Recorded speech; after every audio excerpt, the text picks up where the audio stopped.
皆様こんにちは。アイビスペイント公式です。今回はこちらの商品をご紹介します。ディープブリザードが教えるゼロから始めるデジタルイラストの描き方。著者はディープブリザード様です。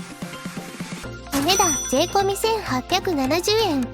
超リアル初心者向けのイラスト本ということで、お絵描きツールの選び方やキャンバスサイズ、レイヤー、データ形式についてなど基本的な内容から解説されていますよ。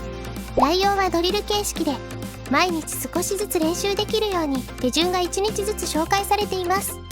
それぞれの項目ごとにマスターできることが書いてあって分かりやすい。簡単なリンゴのイラストから始まるので、イラスト初心者の方でも安心。リンゴ、ミニキャラ、バストアップ、全身と徐々にレベルアップしていきます。使用されているイラストは QR コードからダウンロードできるので、保存して練習に使うことができます。使われている色もイラストと同じように QR コードからダウンロードできるので、スポイとして同じ色を使うことができますよ。使うブラシやブラシの太さ、レイヤーの不透明度も載っていて親切。デジタルを一度も触ったことがない方におすすめな本です。デジタルに挑戦してみたい方はぜひ購入してチャレンジしてみてくださいね。